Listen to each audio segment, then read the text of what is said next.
time, I'm just opening up some beers here. I'm not even sure if you're allowed to drink on camera on Facebook, but if anyone asks, there's water in here. Here we are. Cheers. Cheers. Good Cheers, to talk at you, friends. It's been about 5 weeks since we crossed the border into the United States. We bolted through Washington. We saw a good friend in Oregon, some friends in California, some friends in Arizona, and now we made it to San Diego, where we've been hanging out for a few days.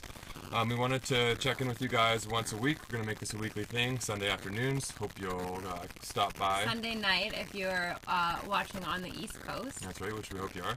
And we're going to give you some highs and lows from the week, tell you what we've been up to, and answer any questions that any of you might have. So like I said, we're in San Diego, which is pretty much feels like all roads lead to San Diego. It's in the southwest corner of the United States, so it's the furthest we've been away from home since we left Toronto.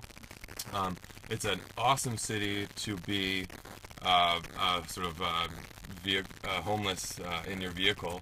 Yes. Or it used to be until 2007 when they really cracked down on all the people who were sleeping in their vehicles. So now it requires quite a bit of stealth, to camp in San Diego, which I wrote about what it's like to wake up after a morning of stealth camping on leahcook.com. There's a link up in the copy above us. Check it out. It's very well written, and there are some awesome photos. One of Coleman on the beach, and there's a rainbow. Yeah. Wait, I just realized that I'm not sure if we can actually put the link in there, but we'll put the link somewhere. You will be able to find it. Or you can go to leahco.com right now, and it's the first story up on our homepage where Coleman talks about what it has been like waking up in San Diego for the last couple days. Mm-hmm. So, as Coleman is saying, we wanted to do these videos to talk about our highs and lows every week because while we post all these awesome looking photos on Instagram, we do have positives, but there also are some times where we get a little down. So we want to be honest and be talking about that. That's true. So I suppose I will go first with my high. This week we stayed a couple nights in a hostel here in San Diego, and I haven't stayed in a hostel since I was 16 or 17 years old in Europe. So I was expecting there to be a lot of really young and really drunk kids running around everywhere. But there, in fact, was not that at all. One, because you cannot drink in the hostel that we stayed in, so that probably cut down on it a lot. But we met this mom and dad who were traveling with their 3-year-old. They were from somewhere like Montana, and they were escaping the cold weather. We met a couple who was maybe a little bit younger than we are from Vancouver, and they were on bicycles, and they had everything on their bikes, and they were just going down the coast, and they were going to be in Mexico within the next couple days. We met a whole handful of really awesome, inspiring people. There was a great Wi-Fi connection, which is also really helpful for us. We were able to get up and actually do work as opposed to waking up in the van, having to drive and find Wi-Fi. And also there was a big, beautiful kitchen where Coleman was able to cook me many delicious breakfasts, lunches, and dinners. Yeah, and the staff did the majority of the dishes, which was awesome. It was really like the nicest hostel experience by a factor of 4 that I've ever had. They had a beautiful outdoor space. It felt more like being on a resort with like-minded people. It was a really nice. Cool experience. Really cool. So we stayed there for 2 nights. We were there over American Thanksgiving, which was a lot of fun to be a part of. Not cheap though. Yeah, it Nothing was in this city expensive. is cheap, and American Thanksgiving weekend they jacked the prices for accommodation way up. Yeah, even though it was cheaper to be in the hostel than it was to stay at a campsite, which is kind of crazy. Yeah, totally crazy. So that was the high. We left after 2 nights feeling so great. It was a beautiful sunny morning. We're like, we're going to take over the world. And as we got to the van, we're like, oh my gosh, we have no idea where we're going next. We had no plan. We hadn't organized anything. We hadn't even really looked at a map to decide where we wanted to go. So we were like, oh, we'll go to the beach because the beach is where you figure things out. Obviously, it'll all come to you on the beach. So we got down to the beach. We went to Mission Bay, and nothing came to us. In fact, we were more lost and more frustrated than we'd felt in a very long time. And that kind of spiraled into 24 hours of a really low point that we had during our van life. Yeah, and I'll take over that line. I can't talk about it. It's too fresh. And that was definitely my low as well. There's really something to be said for having a plan and just a little bit of structure. We posted an Instagram post a few months ago where we were saying something like, oh, we're feeling really free, we don't have somewhere to be, and we don't have any looming deadlines, and somebody commented on the post saying, like, when you come to a stop sign and you don't know whether you should go right or left, that's true freedom. And if that's true freedom, we experienced that the other day, I can tell you it feels a lot like being homeless. Like, we were just kind of like just curled up in here like pathetic humans feeling sorry for ourselves. I got really frustrated. Lisa went out for a run. We were fighting. And I got a little bit violent in here with some of our things. We had this basket that we called the Use Everyday box, and it was my basket, and it was one of my favorite baskets.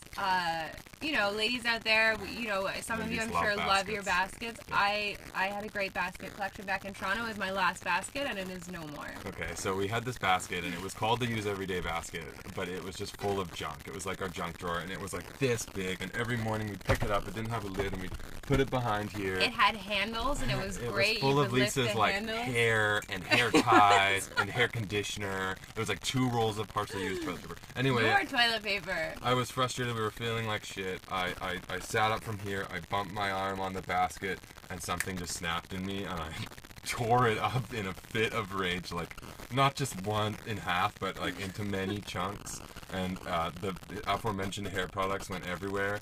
And I put on my runners, and I went out for a run to blow off the steam. And so I came back from my run, and I opened the sliding door in the van, and there is just my basket ripped apart. Not just like, it was like the sides of the basket had been torn apart. And I just laughed after being in a bad mood and feeling grumpy and sad for myself for the last, like, I don't know, 12 hours. I just thought it was hilarious. And I took a photo, and I should probably Instagram it because it's an honest side of van life. And I cleaned up every piece of that dirty, broken basket. Yeah, I'm not proud.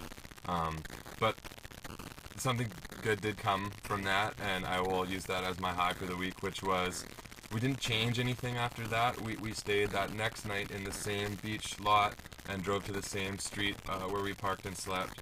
But what we did do was we gave ourselves a little bit of structure. We decided we were gonna change our attitude slightly and just have a few things that we wanted to do throughout the day like we would if we were living in an apartment, and it made a world of difference. We woke up with a sense of purpose. We went to bed feeling tired with a sense of purpose, and we didn't have the issues that we have. We were able to be productive and happy, and it was a real win to prove to ourselves that it's not about you know, where we are and how we're living so much as our frame of mind. And so that was a real positivity from the week for me. Exactly. We both, I think, going out for a run and being able just to sort of look at everything from above and changing our mindset, like Coleman just said, really, I think helped us both. And so then we had an awesome couple days being homeless van people who lived on the streets of San Diego in a beautiful neighborhood, I will add. Yeah, so that's been our week. We'll come back again next week to let you guys know what's been awesome and what's been not so awesome again. Please feel free to ask any questions. One question that somebody did ask last video we did was, where do you guys go to the bathroom? And the answer is still toilets. Yeah, we go to the bathroom in toilets, sometimes not in toilets. That's true. When we're camping or when we're at a hotel, it's obvious to use the bathrooms there. When you're stealth camping, you go at night wherever you are before you drive to where you're going to sleep. Generally, you will like set your bed up, pull your curtains part way, get your bag sort of organized so that you can just drive into your sleepy spot, put your last bit of shades up and go to bed. So we'll use the bathroom. Last couple nights it was at the City Beach Park. They stay open till 2 a.m. or something like that. It's only 2 to 4. We learned about all of this from a really cool van life person here in the San Diego area who gave us the tip to be parked at this certain beach and parked in this neighborhood, and to use, I guess it's where all the surfers would use during the daytime to use the washroom and the showers, but they're open 24 hours, and so it's also convenient for van life / vehicle life people. Yeah, so you go there in the evening before you go to sleep, and then you wake up in the morning and you drive straight to wherever you need to go to the bathroom next, wherever's closest, basically. Starbucks, gas station. A lot of people do this. They'll have a little potty. Either you can get them built right into the cabinetry. You can get a Go Westy kit, I believe, and that will hook up right to the plumbing. Or you can just have a little bucket, basically a glorified bucket. But we figured, like, for the once or twice that we would be in such a pinch. We don't want to be cleaning up our own pee. No, or carrying around a little bucket that we once had our pee in it. Just to use it like once a month, because honestly... Maybe one day I'll clean your pee out of a bucket for you, but that's maybe like 60 years down the road. Yeah. So that's that, guys. So we're in San Diego, so we have to do our special San Diego sign-off, which is go... Good night, San Diego. You stay classy, San Diego? You stay classy, San Diego. Go fuck yourself, San Diego. You shouldn't say that. There are children listening. Right. Oh, there's no kids watching. Anyway, cheers, guys. Until next week. Cheers. Cheers. Cheers.